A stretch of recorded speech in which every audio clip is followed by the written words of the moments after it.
ನ್ಯಾಯಕ್ಕಾಗಿ ಹೋರಾಡಿದ ರೈತನ ಕಥೆ. ನೈಜ ಘಟನೆಗಳಿಂದ ಪ್ರೇರಿತ ನೀತಿ ಕಥೆ. ಕರ್ನಾಟಕದ ಒಂದು ಸಣ್ಣ ಹಳ್ಳಿಯಲ್ಲಿ ರಮೇಶ್ ಎಂಬ ರೈತ ವಾಸಿಸುತ್ತಿದ್ದ. ಅವನು ಪ್ರಾಮಾಣಿಕನಾಗಿದ್ದು ತನ್ನ 2 ಎಕರೆ ಜಮೀನಿನಲ್ಲಿ ಕೃಷಿ ಮಾಡಿ ಕುಟುಂಬವನ್ನು ನಡೆಸುತ್ತಿದ್ದ. ಒಂದು ದಿನ ಹಳ್ಳಿಯ ಪ್ರಭಾವಿ ವ್ಯಕ್ತಿಯೊಬ್ಬನು ರಮೇಶ್ನ ಜಮೀನು ತನ್ನದೆಂದು ಹೇಳಿ ಕಬಳಿಸಲು ಪ್ರಯತ್ನಿಸಿದ. ಅವನ ಬಳಿ ಹಣ, ಅಧಿಕಾರ ಮತ್ತು ಪರಿಚಯಗಳಿದ್ದವು. ಹಳ್ಳಿಯ ಹಲವರು ರಮೇಶ್ಗೆ ಅವನ ಜೊತೆ ಜಗಳ ಬೇಡ, ಜಮೀನು ಬಿಟ್ಟುಬಿಡು ಎಂದರು. ಆದರೆ ರಮೇಶ್ಗೆ ತನ್ನ ಹಕ್ಕಿನ ಮೇಲೆ ನಂಬಿಕೆ ಇತ್ತು. ಅವನು ಹಳೆಯ ದಾಖಲೆಗಳು, ಪಾಣಿ, ಮಾರಾಟ ಪತ್ರಗಳು ಮತ್ತು ತೆರಿಗೆ ರಸೀದಿಗಳನ್ನು ಸಂಗ್ರಹಿಸಿದ. ನಂತರ ಒಬ್ಬ ವಕೀಲರನ್ನು ಭೇಟಿ ಮಾಡಿ ಕಾನೂನು ಸಲಹೆ ಕೇಳಿದ. ವಕೀಲರು ಹೇಳಿದರು, ಸತ್ಯ ನಿನ್ನ ಕಡೆ ಇದ್ದರೆ ನ್ಯಾಯಾಲಯದಲ್ಲಿ ಗೆಲ್ಲಬಹುದು. ಆದರೆ ಸಾಕ್ಷಿ ಮತ್ತು ದಾಖಲೆಗಳು ಬಹಳ ಮುಖ್ಯ.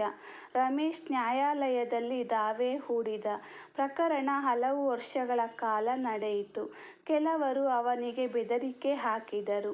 ಕೆಲವರು ಹಣ ಕೊಟ್ಟು ಪ್ರಕರಣ ಹಿಂತೆಗೆದುಕೊಳ್ಳುವಂತೆ ಹೇಳಿದರು. ಆದರೆ ರಮೇಶ್ ಹಿಂದೆ ಸರಿಯಲಿಲ್ಲ. ಒಂದು ದಿನ ನ್ಯಾಯಾಧೀಶರು ಎಲ್ಲ ತೀರ್ಪುಗಳನ್ನು ಪರಿಶೀಲಿಸಿ ತೀರ್ಪು ನೀಡಿದರು. ಈ ಜಮೀನು ರಮೇಶ್ ಅವರದ್ದೇ ಆಗಿದೆ. ಅವರ ಹಕ್ಕನ್ನು ಯಾರೂ ಕಸಿದುಕೊಳ್ಳಲು ಸಾಧ್ಯವಿಲ್ಲ. ರಮೇಶ್ ಪ್ರಕರಣವನ್ನು ಗೆದ್ದ.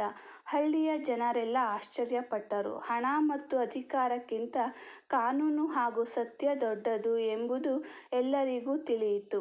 ಈ ಕಥೆಯಿಂದ ಸಿಗುವ ಲೀಗಲ್ ಪಾಯಿಂಟ್ಸ್: ಯಾವುದೇ ಆಸ್ತಿಗೆ ಸಂಬಂಧಿಸಿದ ದಾಖಲೆಗಳನ್ನು ಸುರಕ್ಷಿತವಾಗಿ ಇಟ್ಟುಕೊಳ್ಳಬೇಕು. ನಿಮ್ಮ ಹಕ್ಕು ಕಸಿದುಕೊಳ್ಳಲು ಯಾರು ಪ್ರಯತ್ನಿಸಿದರೂ ಕಾನೂನು ಮಾರ್ಗದಲ್ಲಿ ಹೋರಾಡಬೇಕು. ನ್ಯಾಯಾಲಯದಲ್ಲಿ ಮಾತಿಗಿಂತ ದಾಖಲೆ ಮತ್ತು ಸಾಕ್ಷಿಗಳಿಗೆ ಹೆಚ್ಚು ಮಹತ್ವ. ಬೆದರಿಕೆ ಅಥವಾ ಒತ್ತಡಕ್ಕೆ ಮಣಿಯದೆ ಕಾನೂನಿನ ಮೇಲೆ ನಂಬಿಕೆ ಇರಬೇಕು. ಕಾನೂನಿನ ಮುಂದೆ ಎಲ್ಲರೂ ಸಮಾನರು.